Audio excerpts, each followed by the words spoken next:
used to be the woman who handled everything. The job, the family, the crisis at 2 a.m. handled. And now you stand in your own kitchen with a short list of simple things to do, and you can't make yourself start. So you reorganize a drawer instead. I will say that clearing clutter is always a good idea, but if you're doing it as a distraction because you really just can't engage with the truly important things in your life, then maybe we have a little bit of a problem. You might also just be scrolling. I know I catch myself doing that sometimes where I realize that I've lost a half an hour to scrolling. So hopefully you will find this video very helpful and it'll be worth your time. You might also just freeze. You literally just stand there and don't know what to do next. And then you might beat yourself up about it. I want you to hear me say this plainly. That's not laziness, and it's not a willpower problem. There is a small almond-shaped alarm system in your brain, and after years of chronic stress, it's gotten stuck in the on position. It's hijacking the exact part of your brain you need to take action. So in this video, I'm going to show you what is really happening in there and how to switch survival mode back off. And if you're new here, I'm Dr. Gayla Gorman, a licensed acupuncturist, naturopath, and author of What's Your Kryptonite? On this channel, I'm here to help you reverse the effects of chronic stress so that you can cruise through midlife and beyond symptom-free. So before we get into how to calm this alarm system down, I have a free resource that will help you start regulating your body right away. Just comment the word guide below or go to drgayla.com/links and I'll send it right over. You can also scan the QR code on the screen.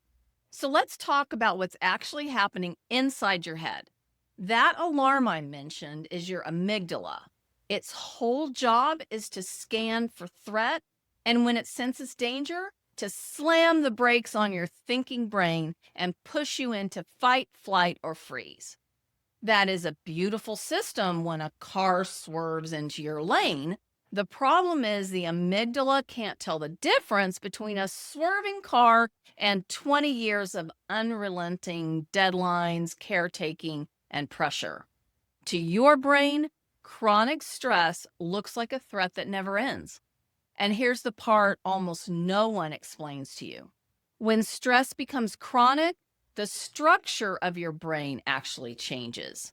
Elevated stress hormones cause the amygdala to grow larger and more reactive, while the prefrontal cortex, the decision-making part of your brain, the CEO of your brain that handles focus, planning, and decisions, gets weaker and loses connections. So the alarm gets louder while the part of you that takes calm, confident action gets quieter. That is the freeze response. That's the fog. That is why a brilliant woman cannot start the dishes. Now, let me show you what the science says, because this is not just theory. In a 2023 study published in Scientific Reports, researchers scanned people's brains during a stressful task and then followed them for 13 months. What they found is striking.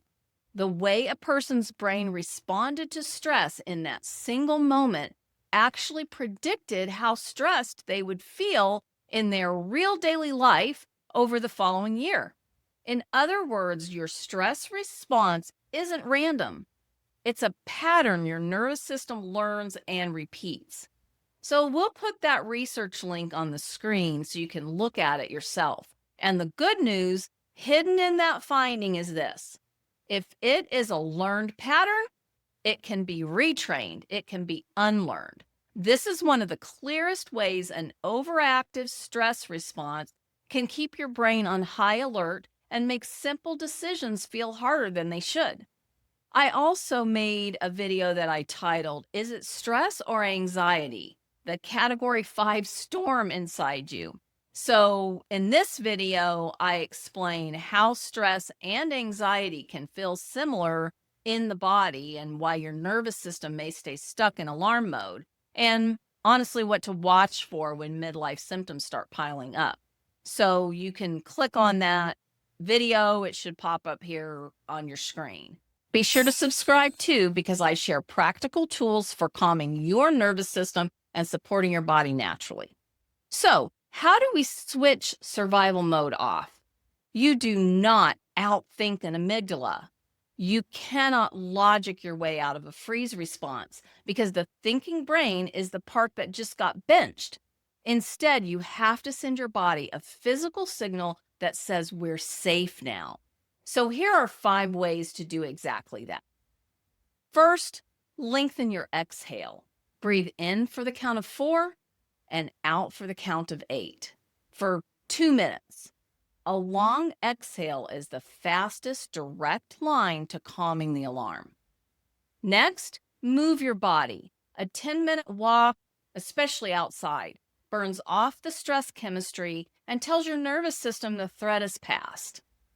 Next, use cold and warmth deliberately, like splashing cool water on your face, which gently resets the system. Next, shrink the task. When you're frozen, the goal is not to do everything, it's to do the next 2-minute piece. Action restores the prefrontal cortex.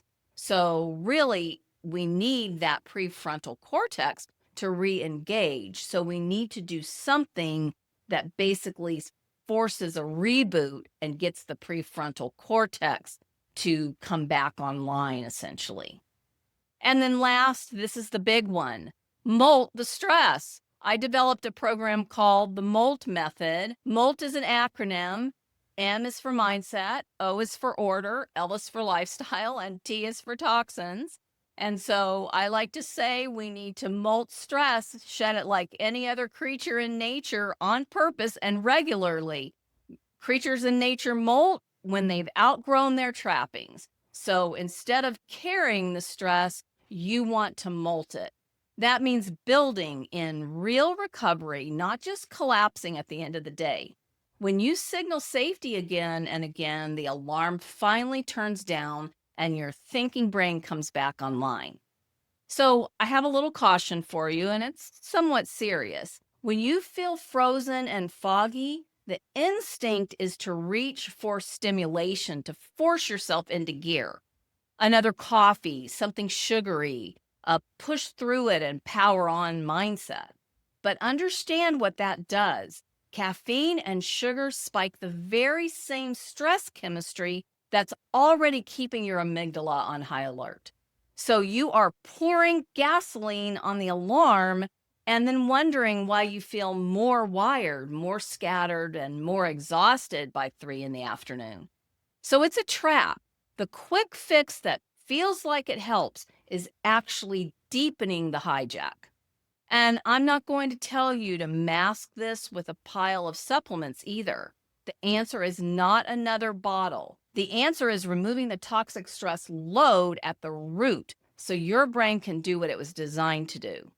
If you've been feeling stuck, foggy, and not like yourself, and you want to understand the hidden stressors keeping your body and brain in survival mode, grab a copy of my book, What's Your Kryptonite?